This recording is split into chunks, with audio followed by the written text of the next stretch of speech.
नेहा है और मैं शादीशुदा महिला हूँ। हम एक छोटे से गांव में रहते थे। मेरी उम्र तब 26 साल की थी। हमारे परिवार में मेरे माता पिता, मेरा छोटा भाई और 2 बहन थीं। हम सब बहुत खुश रहते थे। तब मेरी शादी की उम्र हो गई थी, तो घर वालों ने मेरे लिए रिश्ते देखना शुरू किया। एक दिन एक रिश्ता आया। वह लड़का रेलवे में था। उसकी अच्छी तनख्वाह थी, इसीलिए घर वालों ने बिना देरी किए मेरी शादी उससे तय कर दी। शादी के बाद मैं ससुराल आ गई। वहाँ मेरी सास ससुर, छोटी ननद, देवर और मेरे पति रहते थे। घर बहुत अच्छा था और किसी चीज़ की कमी नहीं थी। मेरे पति 1 महीने की छुट्टी पर आए थे। पता ही नहीं चला कब 1 महीना बीत गया और वह फिर काम पर चले गए। मैं घर के सारे काम करके फ्री हो जाती और फिर समय काटना मुश्किल हो जाता।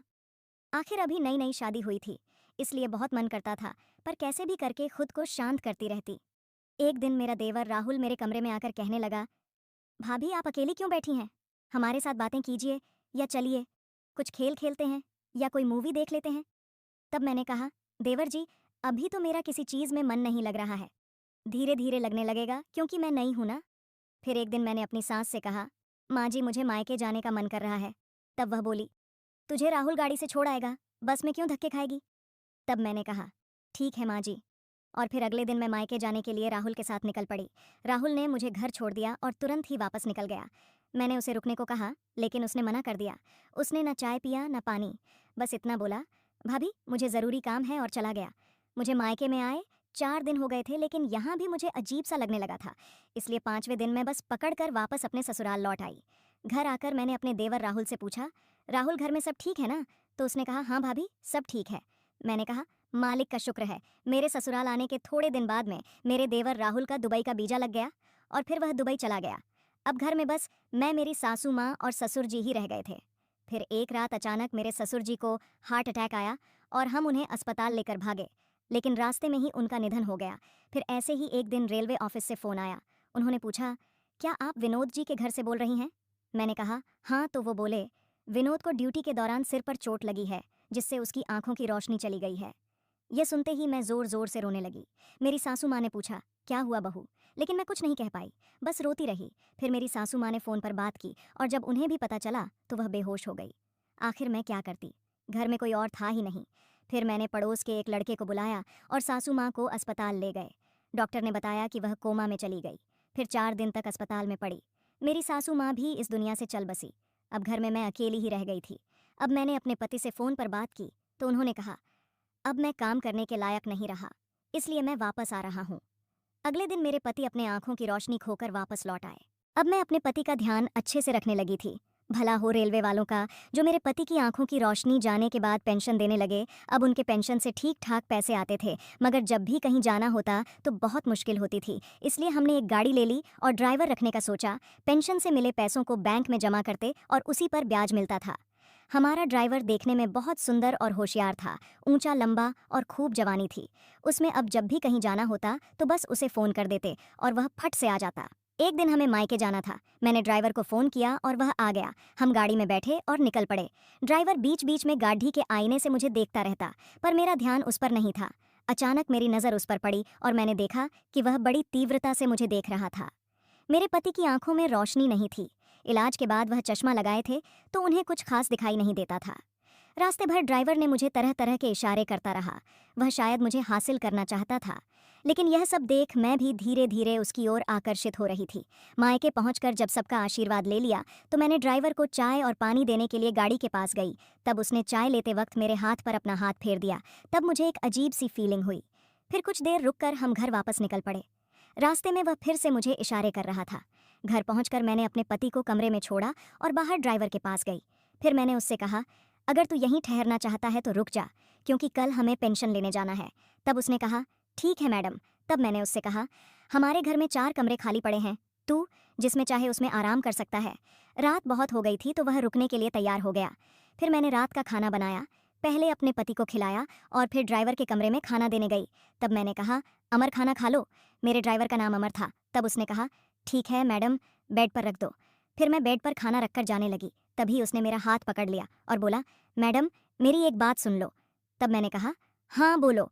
तब वह बोला, तुम बहुत सुंदर हो, पर तुम इस अंधे आदमी के साथ कैसे जिंदगी बिता रही हो?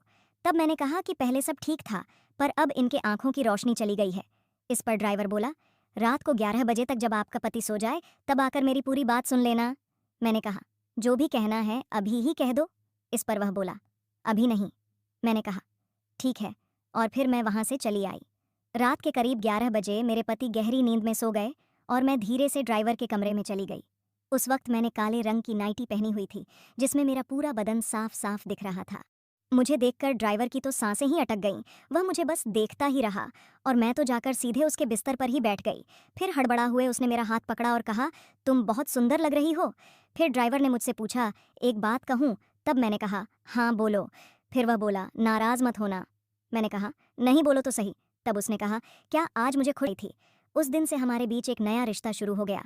अब जब भी मौका मिलता हम खुशी से एक दूसरे के साथ वक्त बिताते, कभी दिन में, कभी रात में, कभी शाम में। मुझे अब कुछ भी मायने नहीं रखता था। मेरे पति को तो कुछ दिखाई नहीं देता था, इसलिए कभी कभी तो हम उनके सामने ही हंसी मजाक करते करते छू भी लेते थे। अब ज़्यादातर समय मैं ड्राइवर के साथ ही बिताने लगी थी, क्योंकि अब वह हमारे ही घर में ही रहने लगा था।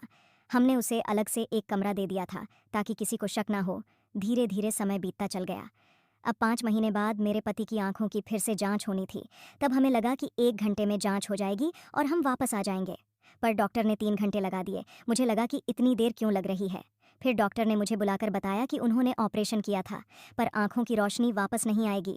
आगे उन्होंने कहा कि आप इन्हें घर ले जाइए और 7 दिन बाद फिर वापस लाइए। 7 दिन बाद फिर हम अस्पताल गए और इस बार डॉक्टर ने कहा कि अब अस्पताल आने की ज़रूरत नहीं है, इन्हें घर ले जाइए। उस रात मैंने अपने पति को कमरे में छोड़ा और फिर से ड्राइवर के पास चली गई।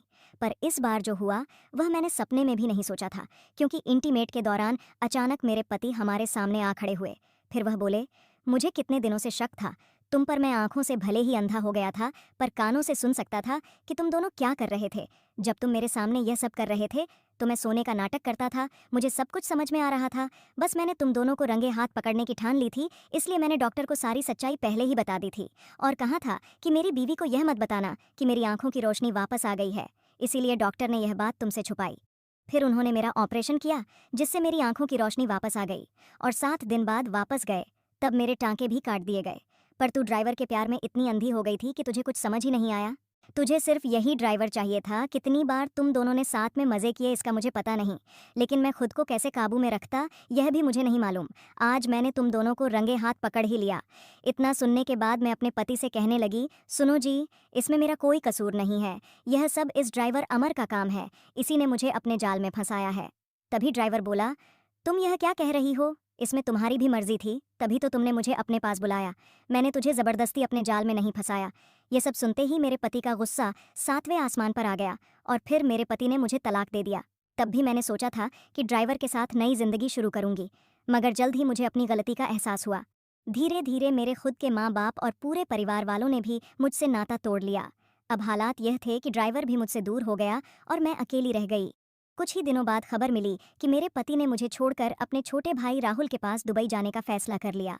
वहीं जाकर उन्होंने नई जिंदगी शुरू करने का सोचा। जाते जाते बस इतना ही कहा, तूने जिसको चाहा उसे पा लिया। अब मैं अपनी जिंदगी नए सिरे से शुरू करने जा रहा हूँ। फिर दुबई जाने के बाद मेरा देवर राहुल एक दिन मुझसे फ़ोन पर बात करने लगा। उसकी आवाज़ में साफ नाराज़गी थी। उसने कहा, तुझे क्या लगता था मेरे भाई को छोड़ने के बाद वह तुझसे भी बुरी हालत में रहेगा? ये तो सोच भी मत लेना, दुबई आकर भाई ने एक नई शुरुआत की है और अब वह एक औरत से शादी कर रहे हैं जो खूबसूरती में तुझसे कहीं ज्यादा है और वह भाई से सच्चा प्यार भी करती है। उसकी बातें सुनकर मुझे एहसास हुआ कि मैंने अपने लालच में किस तरह सब कुछ गंवा दिया। मैंने वह सच्ची खुशी खो दी जो मेरे पति के साथ थी। मेरी गलतियों की वजह से मैं अब अकेली थी और मेरे पति अब अपनी नई पत्नी के साथ खुशहाल जिंदगी बिता रहे थे। आज मैं इस खाली घर में अकेली बैठी हूँ, सोचती हूँ कि कैसे मेरे लालच ने मुझे एक अच्छे इंसान से दूर कर दिया। मैंने अपना परिवार, इज्जत और वह प्यार सब कुछ खो दिया और अब यहाँ मेरे पास पछताने के सिवा कुछ नहीं है। कभी भी अपने सच्चे साथी का दिल ना दुखाओ। दुनिया में पैसा, खूबसूरती और इच्छाएं हमेशा रहती हैं, मगर सच्चा प्यार और वफादारी जीवन में बहुत मुश्किल से मिलते हैं। तो दोस्तों, यह थी हमारी आज की कहानी। आपको यह कहानी कैसी लगी? कमेंट करके ज़रूर बताएं। अगर आपको यह कहानी पसंद आई हो तो इसे लाइक करें और अपने दोस्तों के साथ शेयर करें। ऐसी ही रोमांचक कहानियों के लिए हमारे चैनल को सब्सक्राइब करें और बेल आइकन दबाना ना भूलें ताकि आप हमारी कोई भी कहानी मिस ना कर सको। धन्यवाद।